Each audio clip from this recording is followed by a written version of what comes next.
My husband's brother's wedding planner called.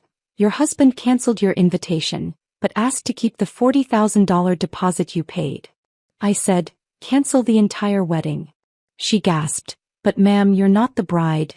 No, but I own the venue, the catering company, and the hotel chain they booked for guests.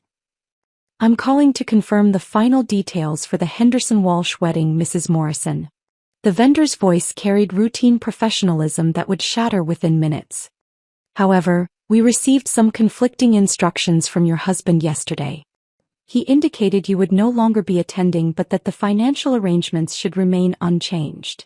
I felt my grip tighten on the phone as the implications crystallized. Scott had systematically removed me from Frank's wedding celebration while ensuring my $40,000 funding remained in place. The audacity of keeping my money while erasing my presence revealed a calculated betrayal that went far beyond simple family drama. I see, I managed, my voice maintaining the professional composure that had served me through 15 years of building Morrison hospitality from nothing into a southwestern empire. Could you clarify exactly what financial arrangements my husband referenced? Before we continue, I want to thank you for joining me in sharing stories about finding your voice when others underestimate your worth. If you believe that quiet strength deserves recognition and respect, please consider subscribing. It's free and helps us reach more women who need to hear this message. Now let's see how this unfolds. The vendor's discomfort became palpable through the phone line. Well, Mrs. Morrison, he specifically mentioned the $40,000 deposit you provided for venue rental, catering, and hotel accommodations.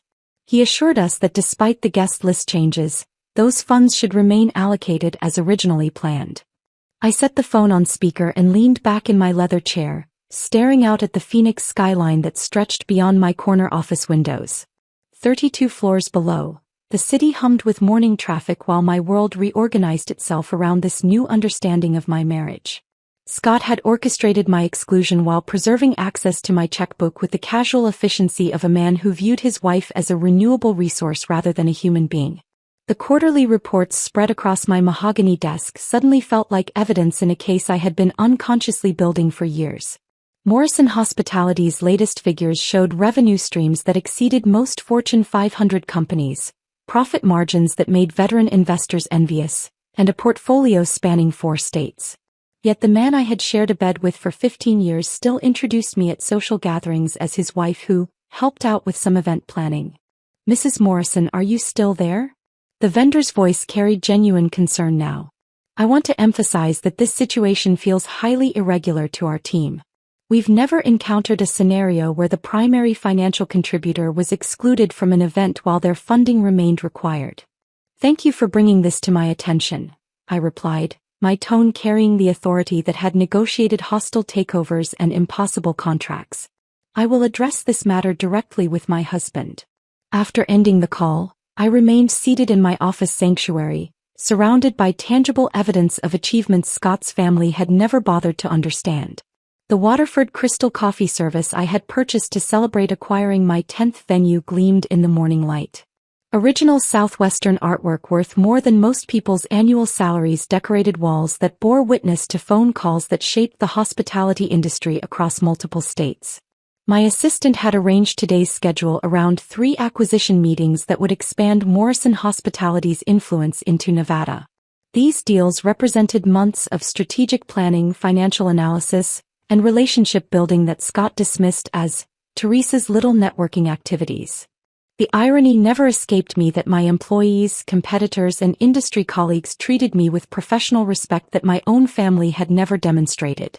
I remembered the family dinner 3 weeks ago where this betrayal had been planted. Frank had announced his engagement to Sarah with obvious joy tempered by financial anxiety. The conversation around our dining room table had unfolded with painful predictability as Scott's relatives calculated the impossibility of affording their dream wedding.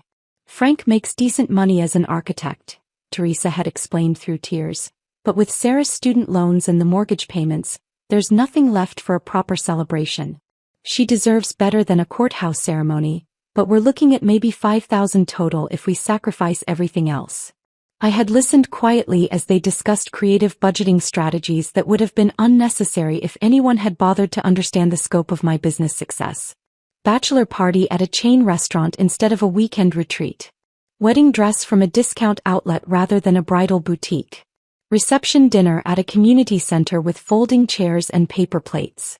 Scott had participated in these discussions with the sympathetic concern of a caring brother, occasionally glancing my way with expectant looks that assumed I might contribute modest assistance through my industry connections. His assumptions never extended to recognizing that I could solve their entire financial dilemma with a check that represented less than 2 days of Morrison hospitality revenue. The conversation had continued for over an hour while I calculated the cost of giving Frank and Sarah everything they had dreamed of. Sunset Ridge Estate for the ceremony, with its panoramic desert views and impeccable service standards. Copper Canyon catering for a reception dinner that would create memories lasting decades. Desert Palm Resort for out-of-town guests, providing luxury accommodations that would make everyone feel genuinely pampered. $40,000 total. Less than I had spent on the furniture arrangement in our living room. A sum that would transform their modest celebration into an experience worthy of the love they shared. When Teresa had approached me privately after dinner, her face streaked with tears as she asked if I knew vendors who might donate services for family, I had made the decision that would ultimately expose the true nature of my relationships. I had written the check that same evening, asking only that my contribution remain anonymous because I believed the best gifts were those given without expectation of recognition or gratitude. I can handle the entire wedding cost, I had told her quietly in our kitchen while Scott watched television in the adjacent room. But I want this to stay between us. Frank and Sarah should enjoy their day without feeling indebted to family members. Teresa's relief had been overwhelming and genuine. She had embraced me with desperate gratitude, treating me like an answered prayer rather than recognizing the routine nature of this generosity for someone with my resources. Neither of us could have anticipated that this moment of family solidarity would eventually become the foundation for systematic betrayal. Now, sitting in my office while processing Scott's casual disposal of our marriage vows, I understood that my anonymous generosity had created the perfect opportunity for exploitation. By keeping my contribution secret, I had enabled Scott to erase me from the celebration while preserving access to benefits I had provided. My desire to give without recognition had been transformed into a weapon for my own humiliation. The morning sun climbed higher beyond my windows, casting sharp shadows across financial reports that documented Morrison Hospitality's continued expansion into new markets. Within hours, my assistant would announce additional calls that would complete my understanding of how thoroughly my own family had betrayed the woman whose success funded their comfortable lifestyles. But for this moment I sat quietly in the empire I had built, finally comprehending that real power whispers while insecurity shouts, and that I had been whispering far too long while others shouted over achievements they could never match or even properly comprehend. My assistant's intercom buzzed again before I could fully process the vendor's revelation. "Mrs. Morrison, I have Diane from Desert Rose Wedding Planning holding on line 4. She mentioned it was urgent regarding the Henderson Walsh event." The timing sent ice through my veins. 2 calls within 10 minutes about the same wedding could only mean catastrophe was unfolding in real time. I pressed the flashing button with fingers that had begun to tremble despite my efforts at professional control. Teresa Morrison speaking. "Mrs. Morrison, thank you for taking my call." Diane's voice carried the particular strain that wedding planners develop when navigating family disasters. "I find myself in an extremely delicate situation that requires your immediate attention. We received some rather conflicting instructions yesterday regarding your involvement in the Henderson Walsh celebration." The word involvement landed with surgical precision. Not attendance or participation, but involvement, as if my connection to Frank's wedding had become something problematic that required management rather than celebration. "What kind of conflicting instructions?" I asked, though part of me already understood where this conversation was heading.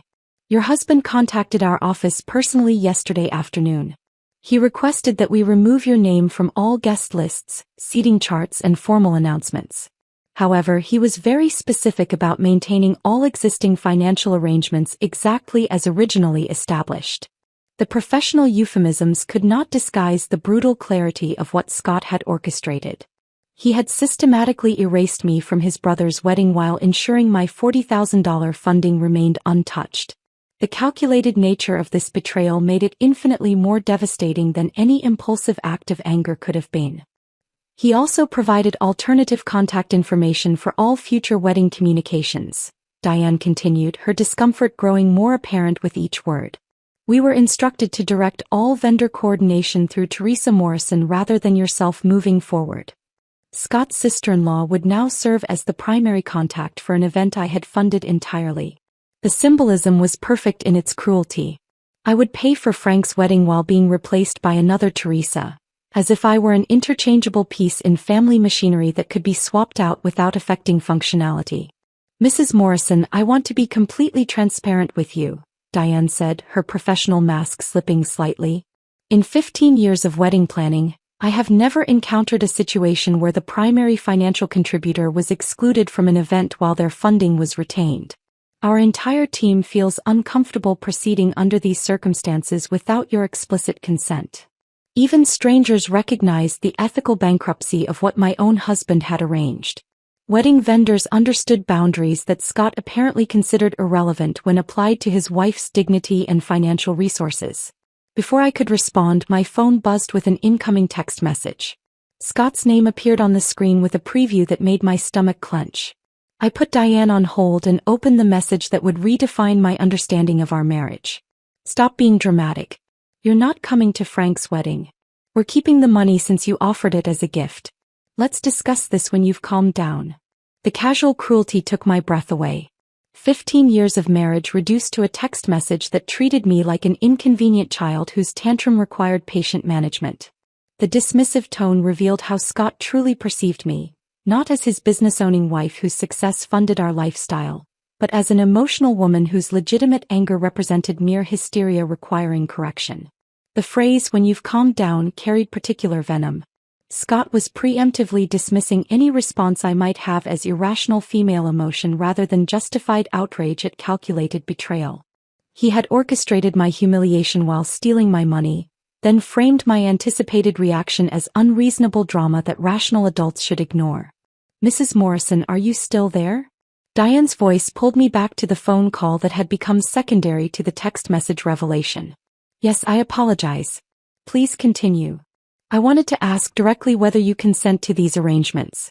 Our standard contracts include clauses protecting financial contributors from unauthorized changes to event coordination, and frankly, this situation appears to violate several industry ethical guidelines. The wedding planner's professional concern highlighted how completely Scott had misunderstood both my business acumen and my industry relationships. He had assumed he could manipulate vendors who answered ultimately to me, dismissing the possibility that his wife might command sufficient respect to expose his schemes.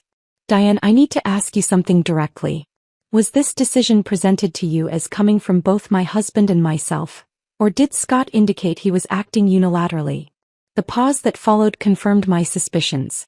Mr. Morrison presented this as a mutual family decision to avoid potential conflicts during the celebration. He assured us that you had agreed to maintain financial support while stepping back from active participation. Scott had lied to wedding vendors about my consent while simultaneously stealing my money and erasing my presence. The systematic nature of his deception revealed planning that extended far beyond impulsive anger or family pressure. This was calculated betrayal executed with the efficiency of a business transaction. However, Diane continued, he seemed unfamiliar with our standard procedures and asked several questions that suggested he was not fully informed about the scope of services your funding covers. That raised red flags for our team.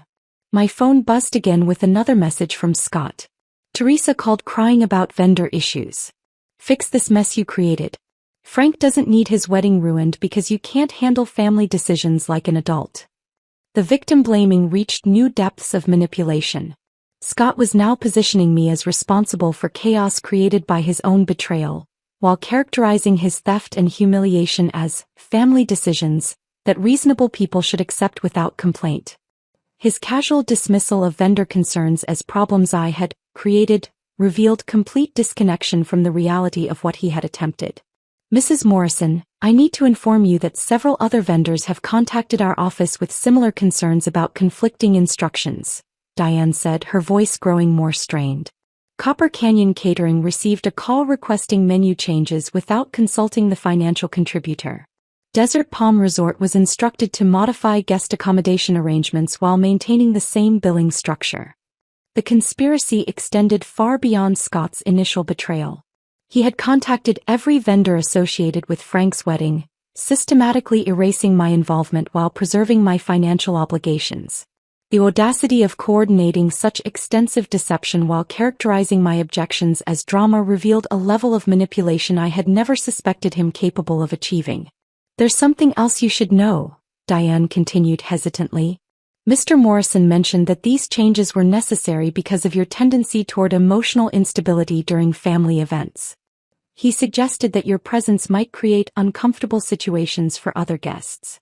Scott had assassinated my character to justify my exclusion, painting me as an unstable woman whose emotional problems required family management. The man who had benefited from my business success for 15 years was now portraying me as mentally unfit to attend social gatherings, creating a narrative that positioned my exclusion as protective rather than punitive.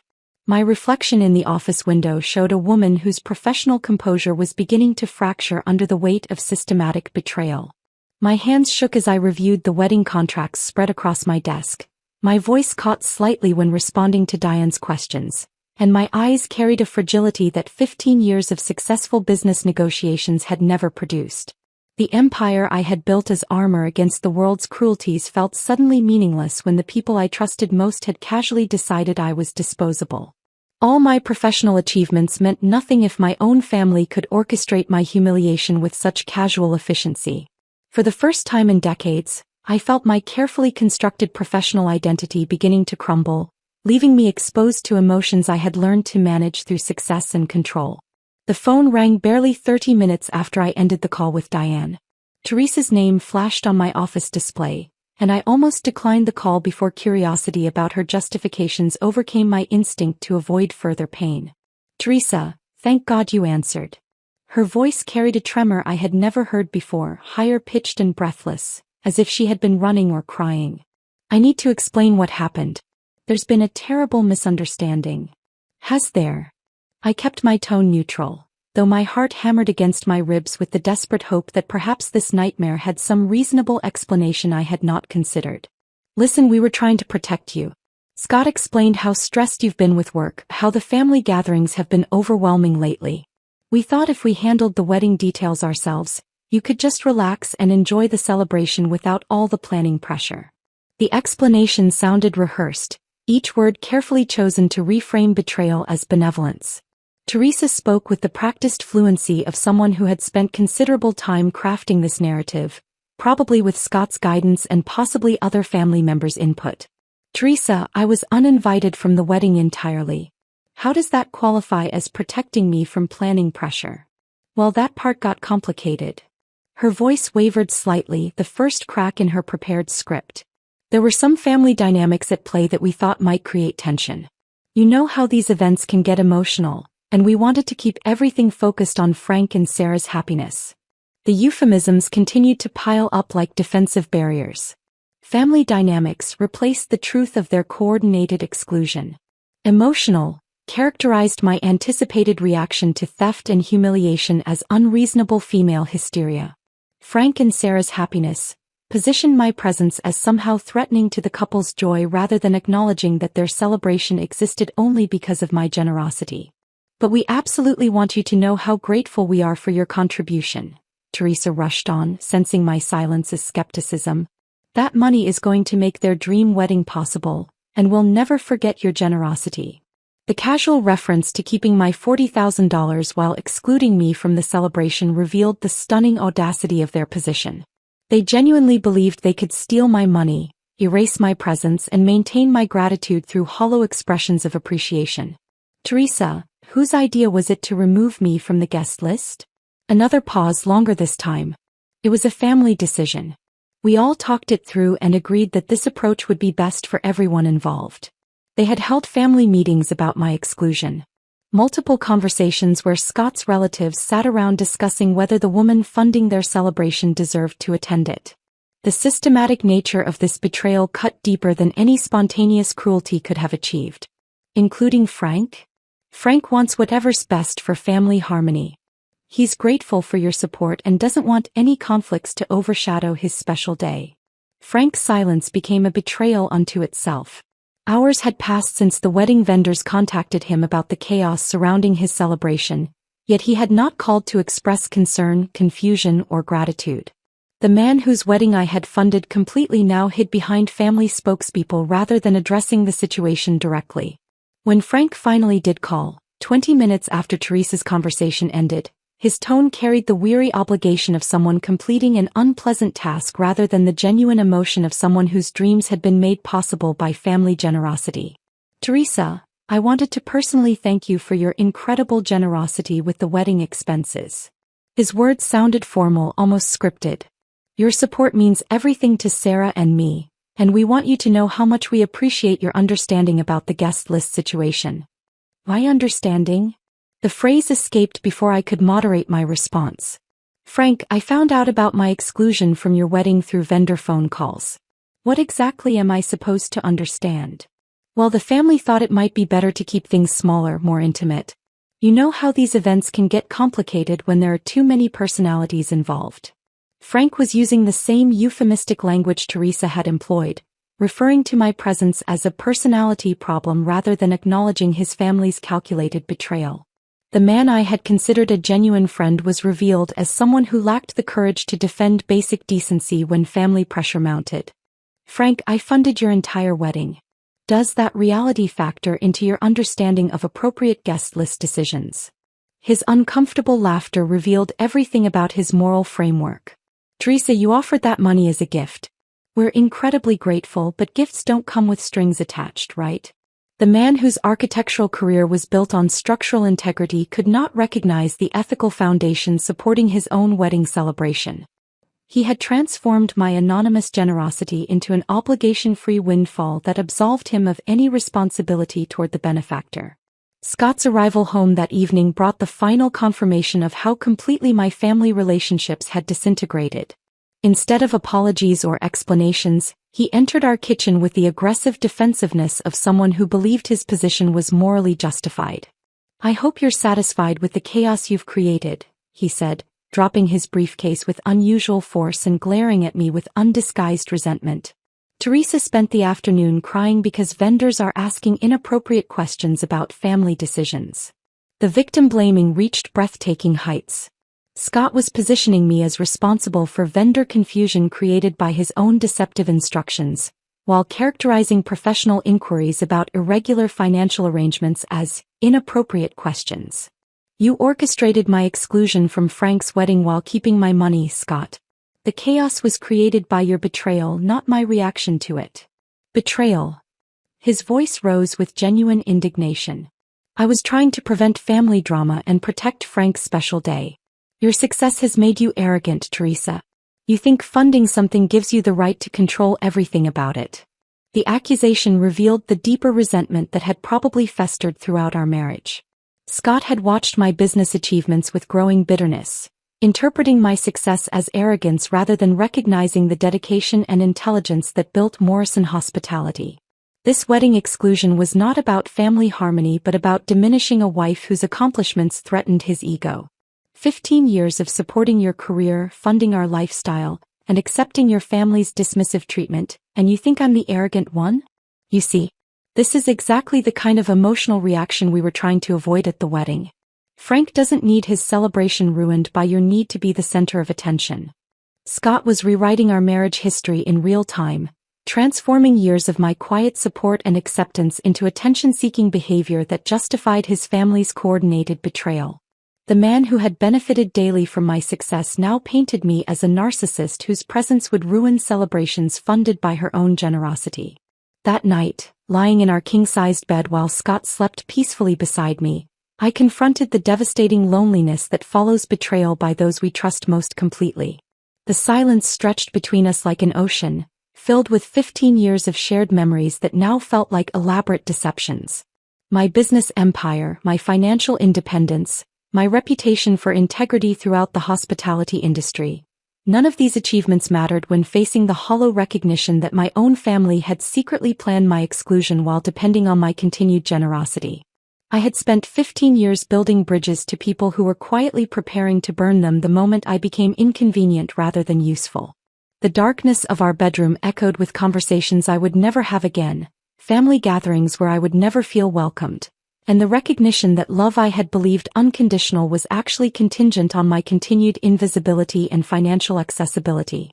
Morning brought no relief from the emotional devastation of the previous night. I woke to find Scott already gone, having left earlier than usual without explanation or goodbye. The emptiness of our kitchen felt different now, charged with the knowledge that the man I had shared coffee with for 15 years viewed me as an obstacle to be managed rather than a partner to be respected. My phone showed 3 missed calls from Scott's mother, Margaret, along with a voicemail that carried the carefully modulated tone she reserved for family crises requiring diplomatic intervention.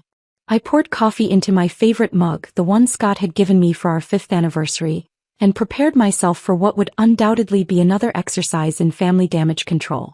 Teresa, darling, I hope you understand that family situations can become quite complicated.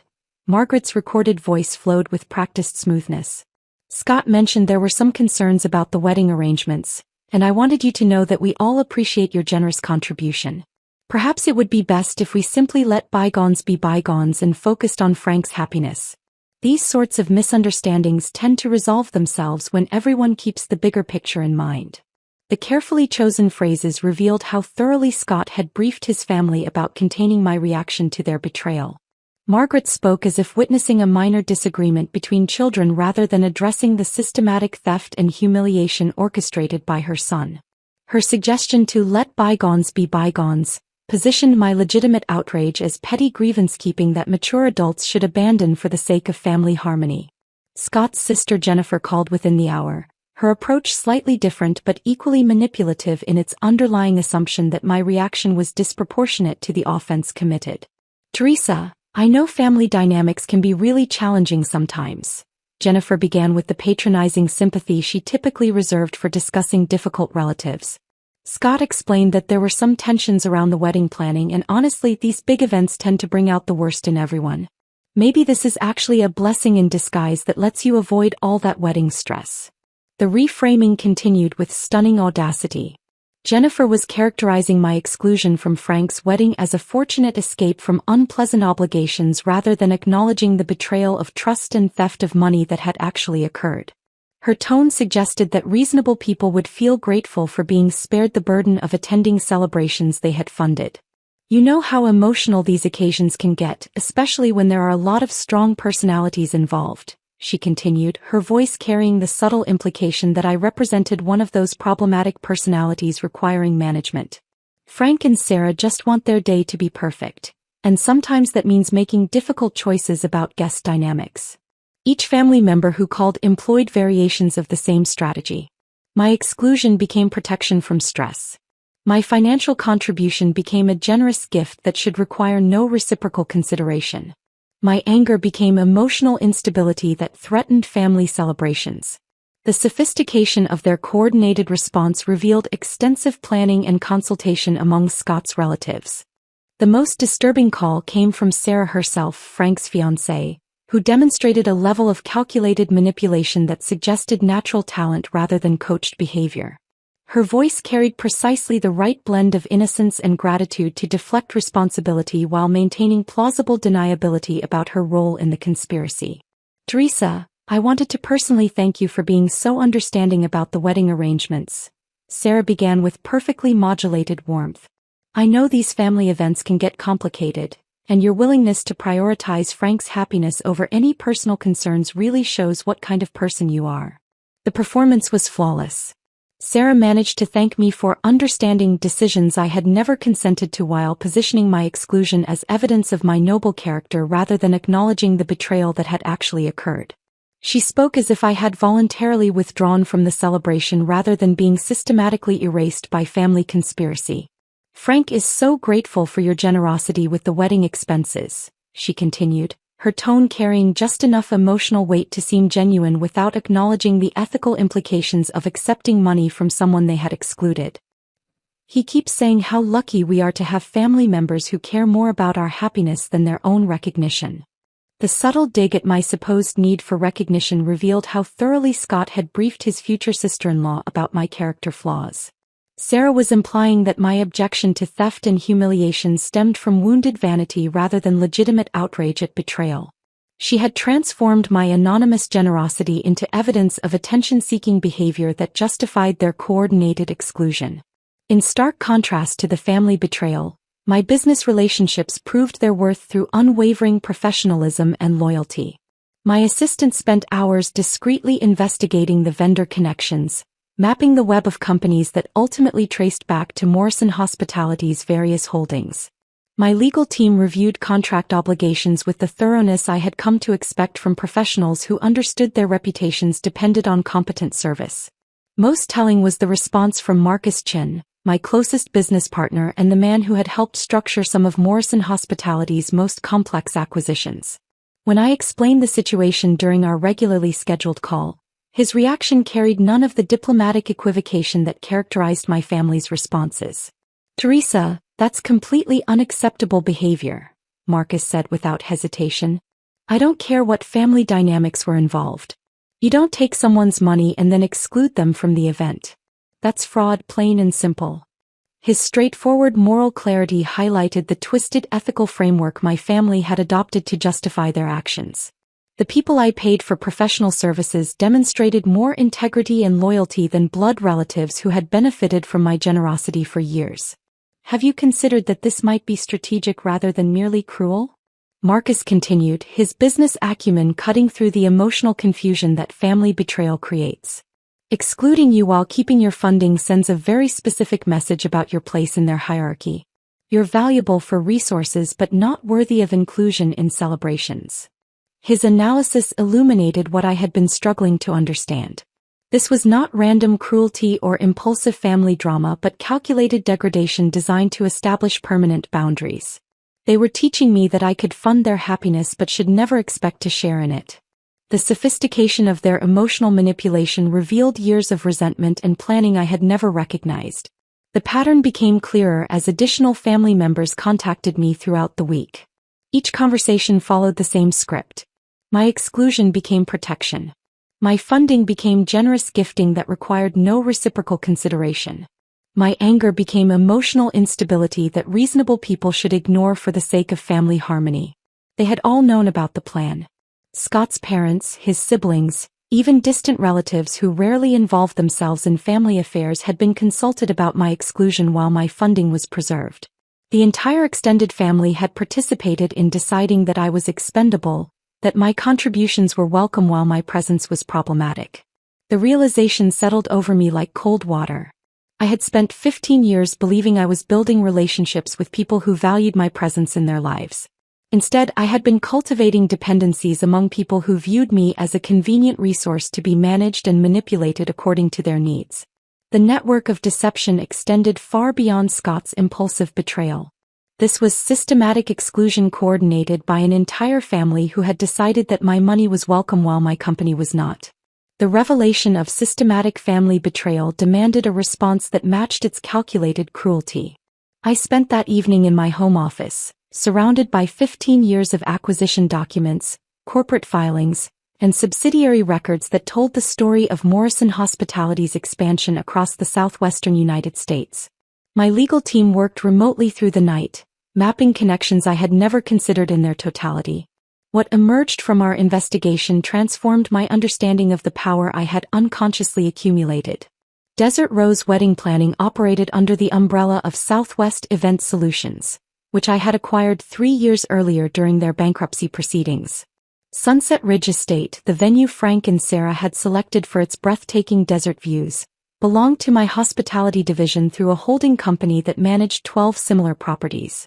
Copper Canyon Catering answered to Morrison Hospitality through a subsidiary structure so complex that even industry insiders rarely traced the ultimate ownership. Most significantly, Desert Palm Resort, where all 60 wedding guests had confirmed reservations, represented the crown jewel of my hotel portfolio, a property I had purchased and renovated into one of Phoenix's most sought-after luxury destinations. Every vendor, every service provider, Every aspect of Frank's celebration connected directly to companies I controlled through strategic acquisitions that had seemed routine at the time but now revealed themselves as instruments of unprecedented leverage. The family who had dismissed my business as Teresa's little catering thing had unknowingly constructed their entire wedding celebration on the foundation of my corporate empire.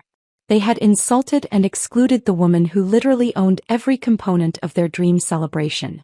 My phone call to Diane the following morning carried an authority I had never exercised with such focused precision. When I identified myself as the ultimate owner of Desert Rose Wedding Planning, the silence that followed stretched long enough for me to hear her sharp intake of breath and the sound of papers shuffling frantically on her desk. "Mrs. Morrison, I had no idea." Her voice carried the particular strain that comes from realizing you have been operating under completely false assumptions about power dynamics. "The corporate structure is so complex and your husband never mentioned." "My husband has no involvement in Morrison Hospitality's business operations," I interrupted with the cold precision that had built my empire through hostile negotiations. "He has also demonstrated a concerning tendency to misrepresent both his authority and my consent regarding family financial matters." Diane's professional composure began crumbling as the implications of her situation became clear. She had accepted instructions from a man who possessed no authority over companies he did not own, while dismissing concerns from the woman who controlled every aspect of the wedding infrastructure. Her stammered attempts to salvage the situation proved futile because the damage had already been done through her participation in Scott's deception. "I need you to understand something very clearly, Diane. When my husband contacted you about excluding me from the Henderson Walsh wedding while preserving my financial contributions, he was exceeding any authority he has ever possessed.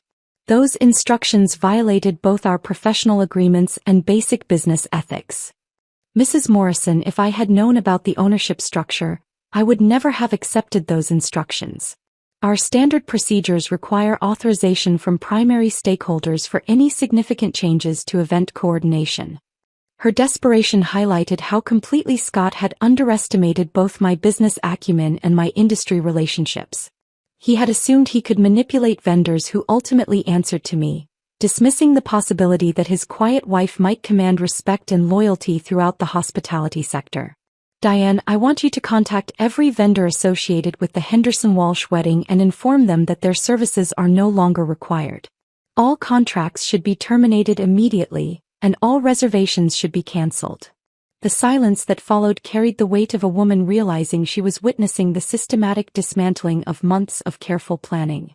"Mrs. Morrison, are you certain about this decision? The wedding is scheduled for next month, and finding replacement services will be virtually impossible on such short notice." "I am completely certain. My family made a business decision to exclude me while retaining my funding. Now they will learn what happens when you betray someone who controls the entire industry infrastructure you depend upon."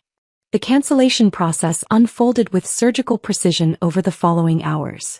Each vendor received official notice that their services were no longer required for the Henderson Walsh celebration. Every contract was legally terminated according to the clauses my legal team had crafted years earlier to protect Morrison Hospitality's interests. Each hotel reservation was cancelled, each catering arrangement was dissolved, and each venue booking was eliminated from the system. I did not act from emotional impulse or desire for petty revenge.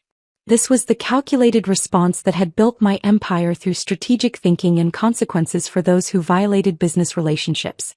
Frank and Sarah had made a choice to participate in my humiliation while benefiting from my generosity. Now they would discover that choices carry consequences, especially when you choose to betray someone who controls the infrastructure your dreams depend upon. The power I wielded in this moment felt different from anything I had experienced during 15 years of marriage. For decades, I had accepted dismissive treatment from Scott's family, funded their various needs and desires while remaining invisible, and prioritized their comfort over my own recognition and respect. I had played the role of the quiet, accommodating family member while building an empire that dwarfed their comprehension. But now, for the first time in my marriage, I felt the pure intoxication of exercising power without apology or restraint. The family that had casually discarded me while keeping my money was about to learn that the quiet woman they had underestimated held every card in this particular game. Years of accepting minimal recognition while providing maximum support suddenly seemed like strategic patience rather than virtuous self-sacrifice. My assistant entered my office with updates on the cancellation process, her expression carrying the mixture of professional efficiency and personal concern that characterized our working relationship. Mrs. Morrison, all vendor notifications have been completed. Several companies have requested confirmation of these instructions, given the unusual circumstances and short timeline. Tell them that Morrison Hospitality's decision is final and non-negotiable. Any vendor who cannot accept these instructions should review their contractual obligations regarding parent company directives. The cascade of consequences would begin within hours. Frank and Sarah would receive calls from confused vendors explaining that their services were no longer available. Hotel reservations would disappear from the system, catering arrangements would be dissolved, and the venue booking that had seemed secure would evaporate without explanation. The celebration they had planned for months would disintegrate in a single afternoon because they had chosen to betray the woman who unknowingly controlled every component of their wedding infrastructure. This revelation transformed my understanding of relationships, power, and self-worth in ways that 15 years of successful business operations had never achieved. I had spent decades believing that quiet generosity and patient accommodation represented virtue, that funding others' dreams while remaining invisible demonstrated character and family loyalty. Instead, I now recognized these behaviors as enabling patterns that had taught my family to take my contributions for granted while treating me as disposable. The quiet woman they had all underestimated was finally playing at her actual capability level, and the game had fundamentally changed in ways they could not yet comprehend but would very soon experience directly. The consequences began unfolding within hours, cascading through the wedding planning network like dominoes falling in precisely calculated sequence. My office phone rang first with Teresa's number, and I allowed it to ring 3 times before answering, savoring the anticipation of her confusion and growing panic. "Teresa, something terrible is happening." Her voice carried a tremor I had never heard before, higher-pitched and breathless with the kind of desperation that accompanies watching carefully constructed plans disintegrate in real time. Every single vendor just called to cancel their services. The venue, the caterer, the hotel reservations, everything is gone. I maintained professional composure while noting the delicious irony that she was calling the woman they had excluded for help with problems created by that very exclusion. "That sounds extremely concerning, Teresa. Have the vendors provided any explanation for these cancellations?" "They all claim it's due to corporate policy changes or parent company directives, but none of it makes sense. We signed contracts months ago, paid deposits, confirmed everything multiple times. How can they just cancel with no warning?" Her bewilderment was complete and satisfying. Teresa had no concept that the woman she had helped betray actually controlled every vendor she was desperately trying to retain. The tears in her voice, which had once moved me to write generous checks, now sounded like justice being served with mathematical precision. "Have you tried contacting alternative vendors?" I asked with the helpful tone I had always employed during family crises, though this time my assistance would prove remarkably limited. That's the impossible part. Every decent venue in the Phoenix area is suddenly booked solid. Every quality caterer claims they have no availability. Every hotel we've called shows no vacancy for our dates. It's like the entire industry coordinated to shut us out. The accuracy of her assessment was remarkable. The industry had indeed coordinated to shut them out, though she remained oblivious to the coordinator's identity. My 15 years of strategic acquisitions had created a network so comprehensive that finding alternatives required looking beyond the quality standards Frank and Sarah had originally established for their celebration. "I've been calling for 6 straight hours," Teresa continued, her voice breaking with exhaustion and frustration. "I even tried vendors in Tucson and Flagstaff, but they're either booked or unwilling to travel for our date. I don't understand what's happening." Frank's call came 20 minutes later, his architectural training evident in his methodical approach to problem-solving, though his logic proved useless against the reality of my market dominance. Unlike Teresa's emotional pleading, Frank attempted to analyze the situation with professional detachment that gradually crumbled as the scope of the disaster became apparent. "Teresa, I need to ask you something directly," Frank began with the measured tone he used for client consultations. Do you have any idea why every vendor associated with our wedding would suddenly cancel their services on the same day? That does seem like an unusual coincidence, I replied, maintaining the helpful family member persona that had served me well for 15 years. Have you considered whether someone with significant industry influence might have reasons for these actions?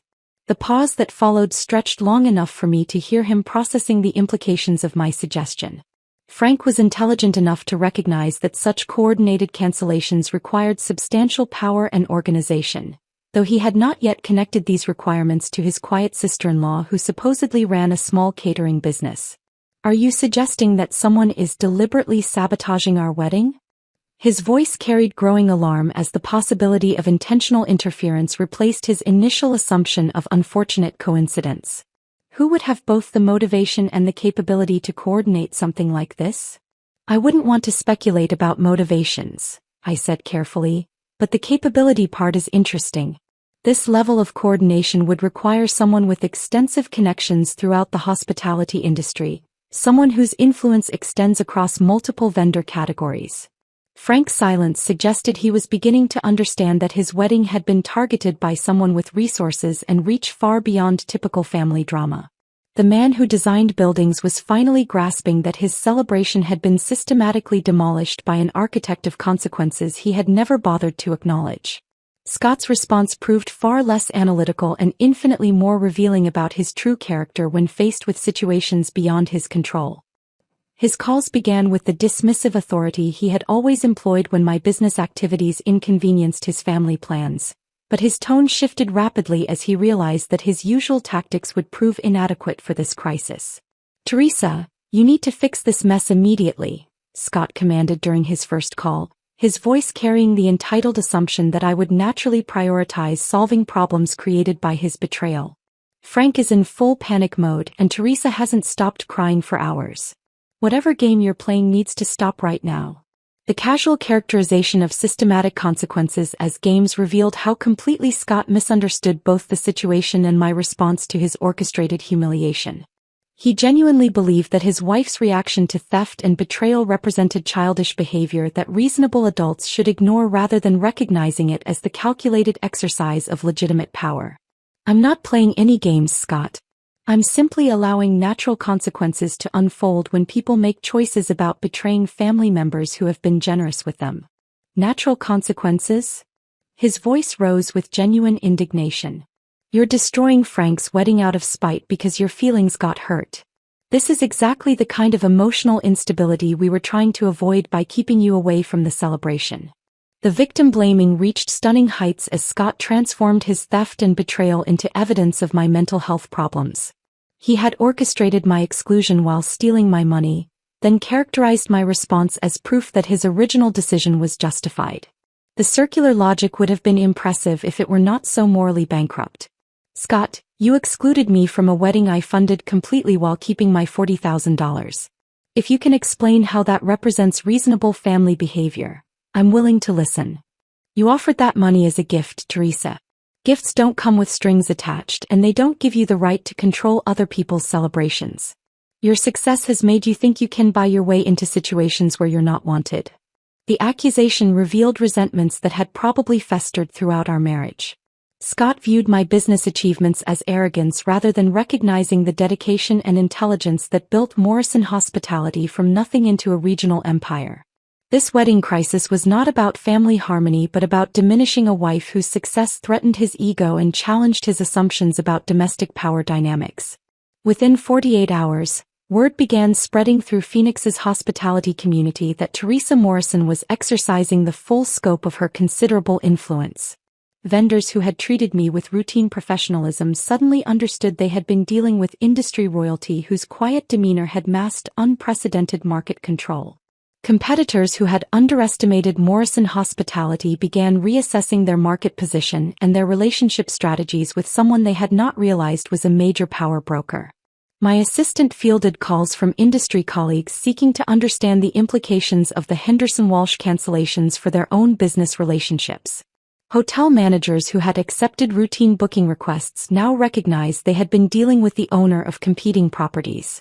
Catering companies that had viewed Morrison Hospitality as another regional player suddenly understood they were operating in markets dominated by a competitor whose influence they had never recognized. The quiet woman who had preferred anonymous generosity was revealing the true scope of her empire, and the entire southwestern hospitality industry was taking notice of power they had never bothered to acknowledge or respect. My reputation was transforming from successful businesswoman to force of nature, and the recognition felt intoxicating after decades of accepting invisibility in both professional and personal relationships. The chaos surrounding Frank's wedding represented just the beginning of consequences that would reshape how everyone involved understood power, loyalty, and the cost of betraying someone whose influence extended far beyond their comprehension. The industry whispers reached their crescendo by the end of the week, creating the perfect atmosphere for what I had planned as the final act of this family drama. I scheduled the meeting for Monday morning at Morrison Hospitality headquarters, sending formal invitations to Scott, Frank, Sarah, Teresa, and both sets of parents through my assistant with the clinical precision of a corporate summons. The 32nd floor conference room had been chosen specifically for its intimidating atmosphere. Floor-to-ceiling windows offered panoramic views of downtown Phoenix, while walls displayed industry awards, acquisition certificates, and original artwork that collectively represented more wealth than my family's combined annual earnings. The conference table, crafted from a single piece of Arizona mesquite and surrounded by leather chairs that cost more than most people's monthly rent, served as the perfect stage for revelations that would reshape every relationship in the room. They arrived separately but within minutes of each other, their faces carrying the shell-shocked expressions of people whose understanding of reality had been fundamentally altered over the preceding week. Scott entered first, his usual confident bearing replaced by the uncertain posture of a man who had discovered that his quiet wife controlled forces beyond his comprehension. His pale complexion and the slight tremor in his hands revealed how thoroughly the recent revelations had shaken his assumptions about domestic power dynamics. Frank and Sarah followed, both wearing the careful neutrality of people attempting to navigate a crisis they still did not fully understand. Frank's architectural training was evident in how he studied the conference room, taking note of details that spoke to wealth and influence he had never associated with his sister-in-law. Sarah maintained the composed facade she had perfected over recent days, though her wide eyes betrayed growing recognition that she was entering the domain of someone whose power extended far beyond family relationships. Teresa entered last with both sets of parents, her face showing the exhaustion of someone who had spent days frantically attempting to rebuild a celebration that had disintegrated overnight. The woman who had participated in my betrayal now confronted the reality that her search for alternative vendors had been futile because the woman she had helped exclude controlled the infrastructure she desperately needed. I had positioned myself at the head of the conference table, wearing a navy Armani suit and the confidence that comes from holding every card in a game where the other players were still learning the rules. The morning light streaming through the windows created dramatic shadows across the room while highlighting the awards and recognition that documented Morrison Hospitality's rise to regional dominance. Thank you all for coming, I began with the professional tone I reserved for high-stakes negotiations. I believe we have several important matters to discuss regarding recent events and their implications for our family relationships. The silence that followed was profound and satisfying. These were the same people who had talked over me at dinner tables for years, dismissing my business opinions while celebrating achievements that paled beside my own accomplishments. Now they sat in my conference room, surrounded by tangible evidence of influence they had never bothered to acknowledge, finally understanding that the quiet family member held absolute power over their immediate situation. Frank broke the family's coordinated defense with words that surprised me in their directness and apparent sincerity. He stood slowly, looked me directly in the eye, and spoke with the steady voice I remembered from our better family moments before this crisis had revealed everyone's true character. Teresa, I want to apologize not just for myself but for all of us. What we did was completely inexcusable. His acknowledgement carried genuine remorse rather than the strategic contrition I had expected from someone whose wedding had been systematically dismantled. I should have questioned the decision to exclude you while keeping your financial contribution. I should have recognized that no family harmony could justify treating you with such disrespect. His willingness to accept responsibility while Scott continued maintaining defensive silence revealed character that had been hidden beneath family loyalty and social pressure. Frank's moral courage in this moment planted the first seed of possible redemption, though forgiveness remained a distant consideration rather than an immediate possibility. "Frank, your apology is noted," I replied with careful neutrality. However, apologies do not address the systematic nature of what occurred or the coordinated deception that multiple family members participated in creating. Scott finally found his voice, though his words carried the desperate edge of someone whose worldview was crumbling under the weight of evidence and consequences.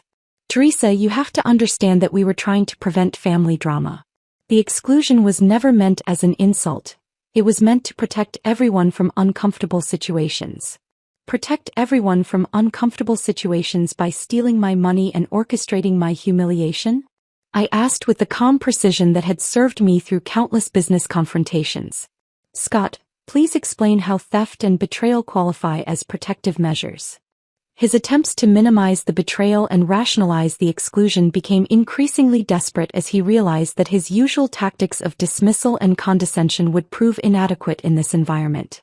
When he finally grasped that his wife controlled not just their personal finances but an entire regional industry, his defensive anger transformed into bargaining that revealed the depth of his dependence on systems he had never bothered to understand.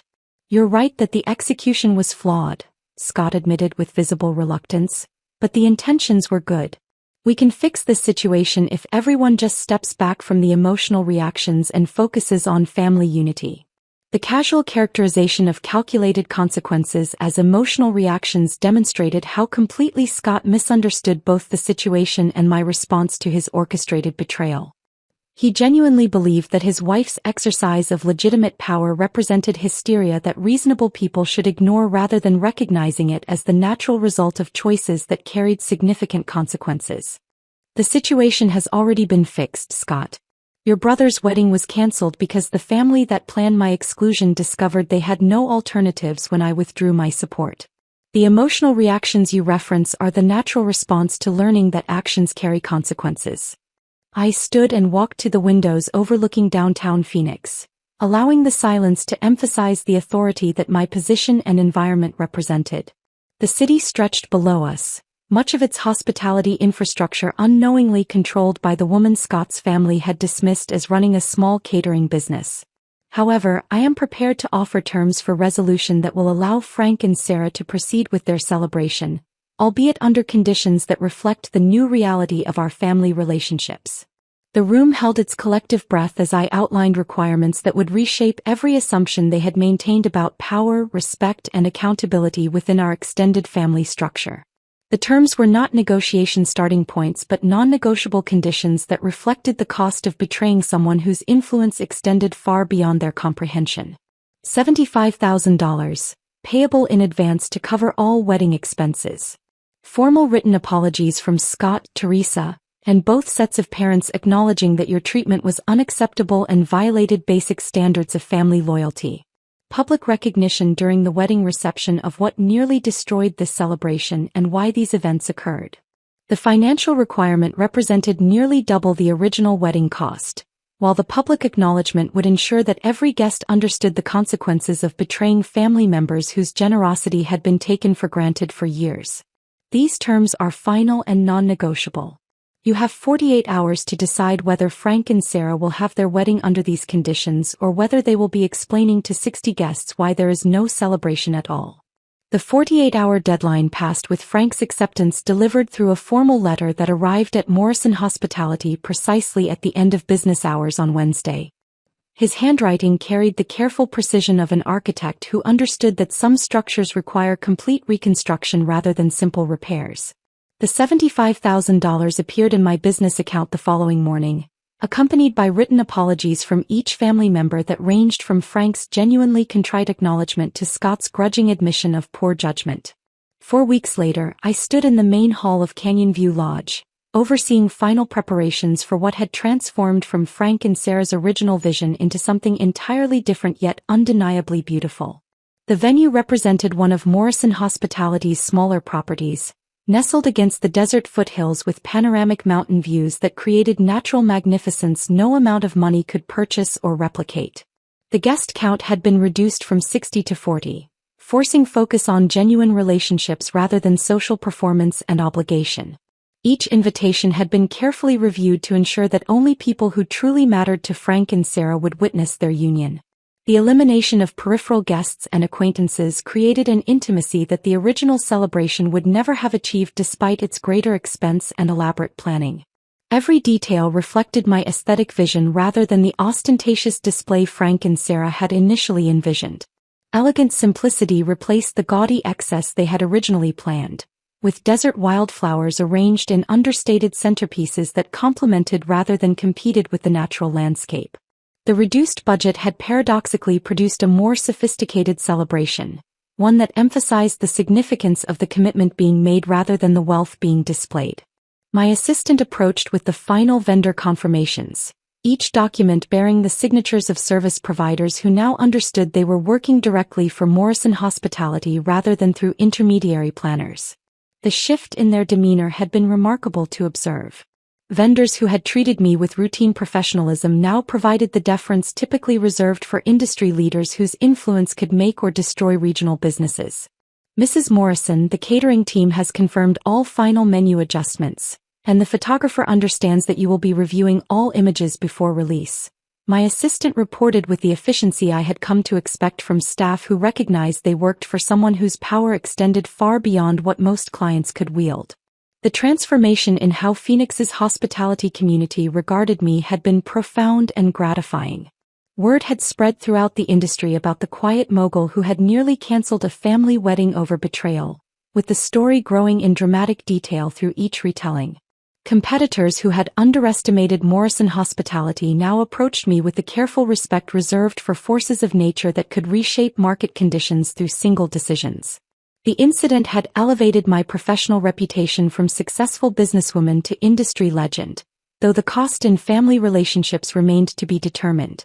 My willingness to exercise power when betrayed had sent clear messages throughout the community about the consequences of crossing Teresa Morrison, whether in business dealings or personal relationships. During the cocktail hour, I observed Frank moving through the smaller gathering with visible relief rather than the stress that had characterized his behavior during the original planning process. The reduced guest count allowed him to engage meaningfully with each person present rather than performing social obligations for acquaintances who attended celebrations primarily for networking opportunities. Sarah appeared genuinely radiant in a simpler dress that suited the intimate venue better than the elaborate gown she had originally selected. The woman who had maintained plausible deniability throughout the crisis now carried herself with the careful gratitude of someone who understood that her wedding existed only because of forgiveness she had not necessarily earned but desperately needed. When Frank stood to address the gathering during dinner, his words carried weight that transcended typical wedding reception speeches. The man who had found moral courage to acknowledge wrongdoing continued demonstrating character growth that distinguished him from family members who remained focused on minimizing their accountability. Before Sarah and I exchange our vows, I want to acknowledge someone whose generosity and forgiveness made this celebration possible despite our family's serious failures. Frank began, his voice carrying across the intimate gathering with genuine emotion rather than performed gratitude. Teresa Morrison did not just fund our wedding. She preserved our family's integrity when we had abandoned it ourselves. Her willingness to rebuild what we had destroyed through our selfishness and betrayal represents character that we should all aspire to emulate. The applause that followed was sustained and genuine rather than the polite acknowledgement I had grown accustomed to at family events. Even guests who had not been privy to the complete story understood that something significant had occurred, that the woman being recognized had demonstrated extraordinary grace under circumstances that would have justified much harsher consequences. Frank continued with specific acknowledgement of my sacrifice and character that represented public vindication I had never demanded but had always deserved. Teresa taught us that real strength is not about dominating others but about using power responsibly when others fail to show basic respect and decency. Sarah stood from the head table, her eyes bright with emotion that appeared genuine rather than strategic. The bride who would build her marriage on the foundation of my forgiveness finally seemed to understand the gravity of what her family had nearly destroyed through their calculated betrayal. "I want to publicly apologize for our family's treatment of Teresa," Sarah said, her voice carrying enough emotional weight to suggest authentic learning rather than performed contrition. We responded to extraordinary generosity with disrespect and betrayal. We accepted her money while excluding her presence, which represents a moral failure that I will remember for the rest of my life. Her admission of family accountability in front of wedding guests created the public recognition of wrongdoing that private apologies could never have achieved. The woman who had maintained careful neutrality throughout the crisis was finally acknowledging the ethical bankruptcy of their coordinated exclusion while accepting my funding. Teresa did not just save our wedding, Sarah continued, tears now visible on her face. She taught us about treating people with the dignity they deserve regardless of whether they can benefit us. I hope that our marriage will demonstrate the kind of integrity and loyalty that she has shown to our family despite having every reason to abandon us completely. As the evening progressed, I found myself genuinely enjoying the celebration for the first time in recent memory.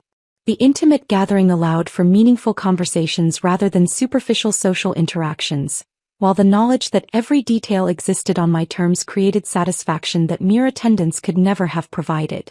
Scott remained notably subdued throughout the evening, his usual dominant personality replaced by the careful behavior of someone who had learned that his assumptions about family power dynamics required fundamental revision. The man who had dismissed my achievements for 15 years now moved through my rebuilt celebration with the recognition that his wife controlled forces he had never bothered to understand or respect.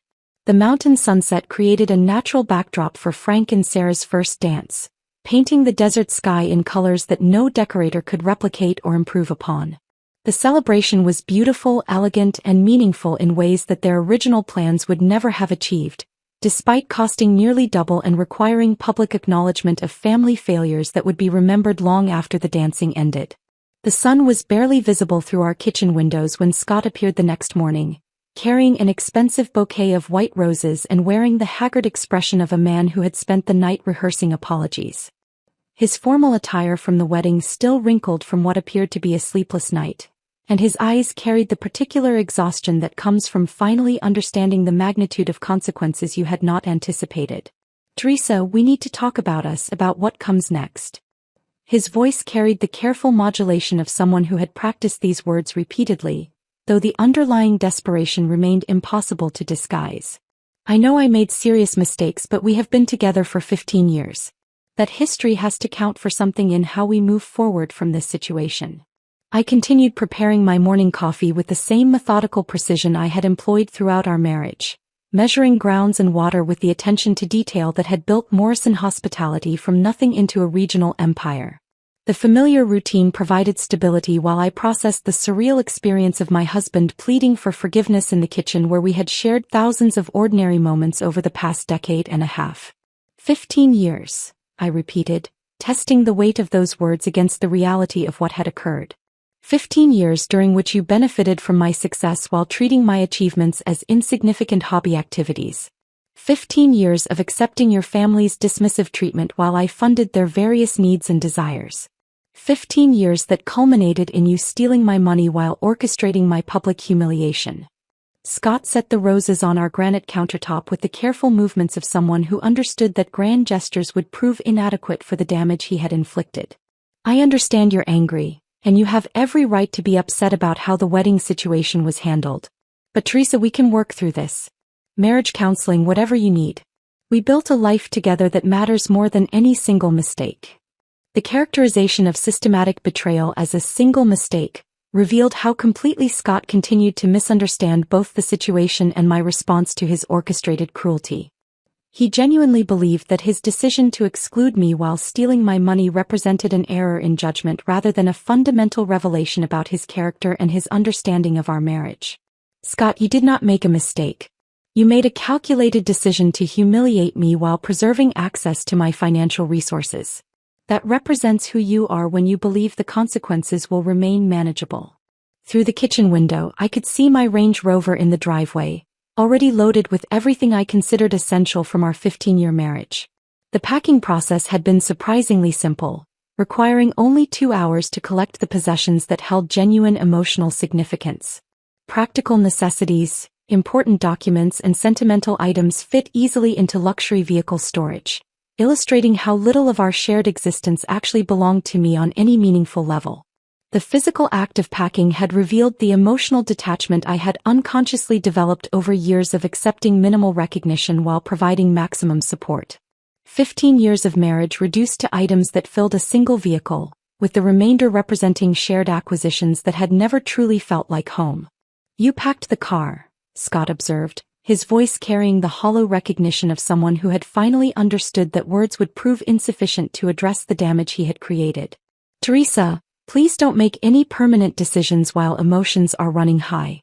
We can rebuild trust if you give us the opportunity to work through this together." My phone buzzed against the counter with an incoming message from Frank, and I opened it to find a photo from the previous evening showing him and Sarah cutting their wedding cake. Both faces radiated genuine happiness despite the reduced circumstances and the public acknowledgement of family failures that had preceded their celebration. Below the image, Frank had written a message that carried more emotional weight than any of Scott's carefully crafted apologies. "Thank you for being the foundation that made this joy possible. Your forgiveness taught us about real strength and character. We will never forget what you did for us or the lessons you taught our family about treating people with the respect they deserve." The contrast between Frank's continued character growth and Scott's focus on minimizing his accountability illustrated the fundamental difference between genuine remorse and strategic damage control. The man whose wedding I had nearly canceled was demonstrating moral development, while my husband of 15 years remained primarily concerned with preserving access to the lifestyle my success provided. "Frank sent a thank you message," I said, showing Scott the phone screen. "He continues to acknowledge what occurred and express genuine gratitude for the forgiveness he received. You might consider whether his approach offers lessons about accountability and growth." Scott glanced at the message with visible irritation. Frank's situation was different. He was not responsible for the family decisions about guest arrangements. I was trying to prevent drama and protect everyone from uncomfortable situations that would have ruined his special day. The persistent refusal to acknowledge the theft and betrayal that had actually occurred revealed how completely Scott remained committed to his original narrative despite overwhelming evidence of its moral bankruptcy. He continued characterizing my exclusion as drama prevention rather than recognizing it as systematic humiliation coordinated with casual cruelty.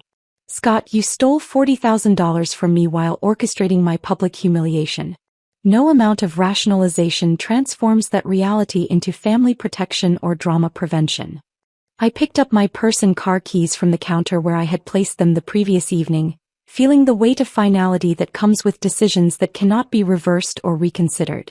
The kitchen that had hosted 15 years of shared meals, morning conversations, and quiet moments of marital intimacy now felt like a museum of experiences that belonged to people we no longer were. "Where are you going?" Scott asked, though his tone suggested he already understood that his window for salvaging our marriage had closed while he continued making excuses rather than accepting responsibility. "Away from you, away from your family, away from relationships where my contributions are valued while my presence is considered problematic."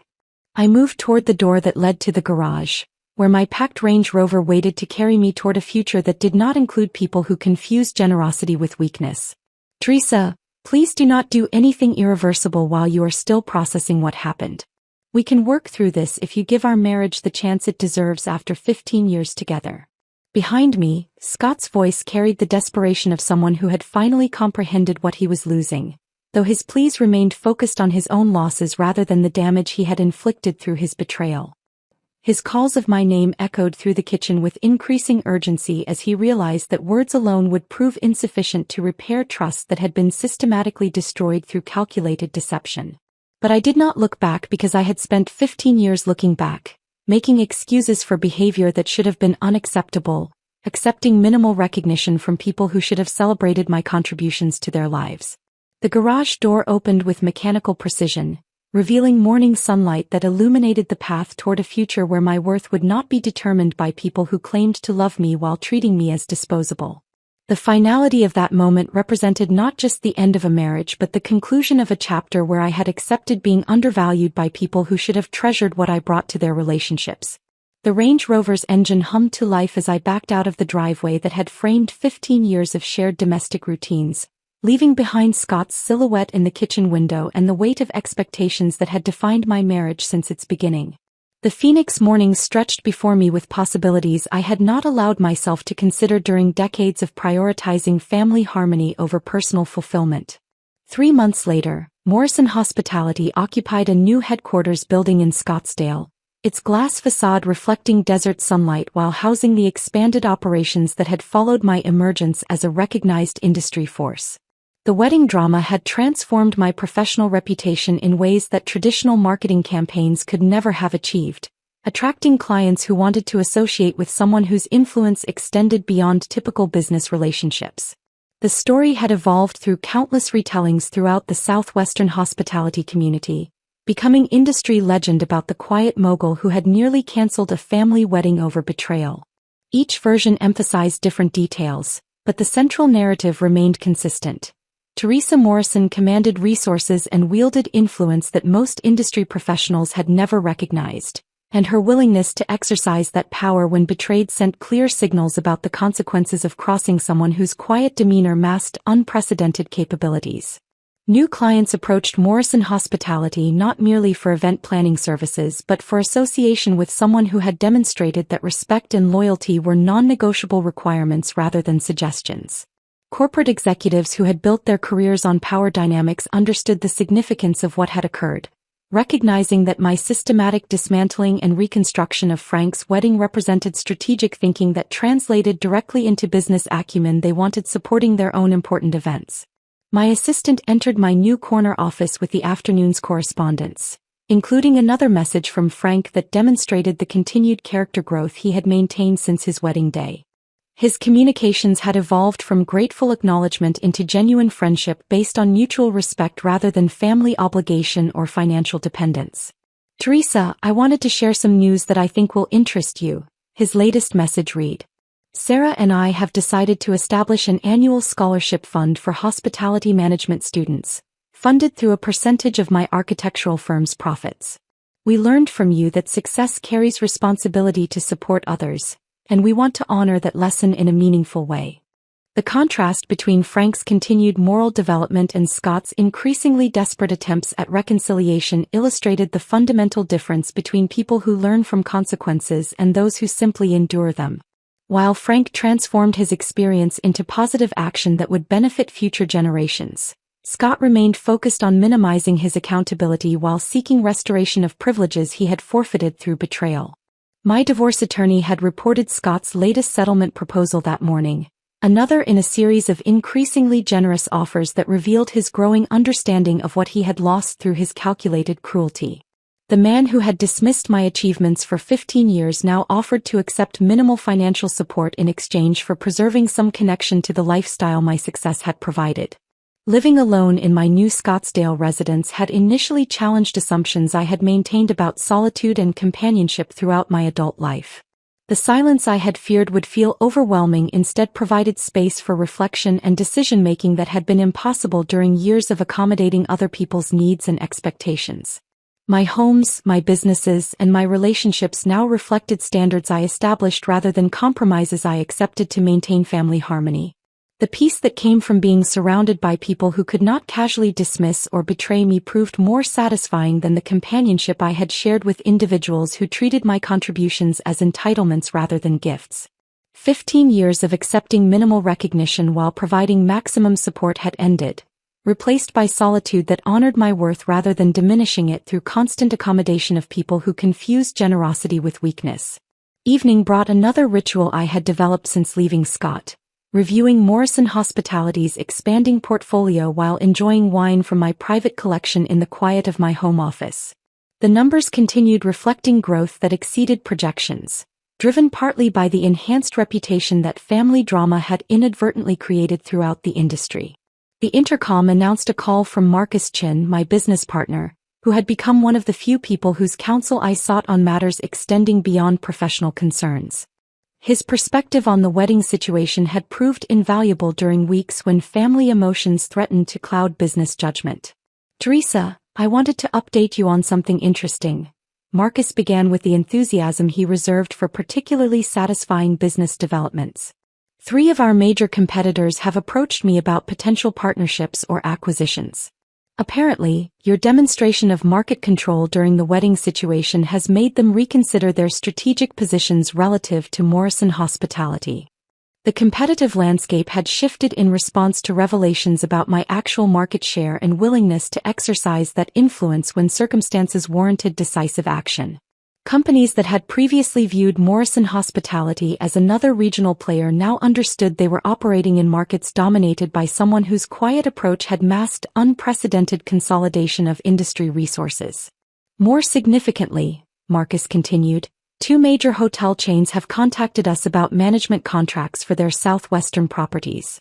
They specifically mention wanting to work with someone who demonstrates the kind of strategic thinking and decisive leadership you showed during your family crisis.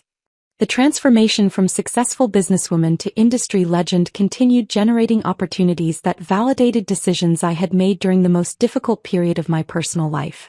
The family drama that had nearly destroyed relationships had instead strengthened my professional position in ways that traditional business strategies could never have accomplished. As months passed, the story of Frank and Sarah's wedding became family folklore, though different listeners extracted different lessons from the experience. Some family members learned about the dangers of underestimating quiet strength and the importance of treating people with respect regardless of their position in social hierarchies. Others discovered that actions carry consequences even when those consequences are delayed by years of patient accommodation. A few relatives recognized that my transformation from invisible family financial resource to recognized matriarch represented justice rather than revenge. The natural result of people finally seeing clearly what had always been true about power dynamics they had chosen to ignore or misunderstand. The silent empress had always existed within Morrison Hospitality's expanding empire and my carefully constructed professional relationships. She had simply required the right circumstances to emerge from behind the accommodating persona I had maintained during decades of prioritizing family harmony over personal recognition. Those circumstances had arrived through Scott's betrayal and his family's coordinated cruelty, creating the catalyst necessary for relationships and reputations to align with realities that had been carefully concealed behind quiet generosity and patient support for people who had never deserved such consideration. The desert sunset painted my office windows with colors that money could not purchase while illuminating a future that finally reflected my actual capabilities rather than others' limited expectations of what the quiet woman could achieve when she stopped accepting less than she deserved.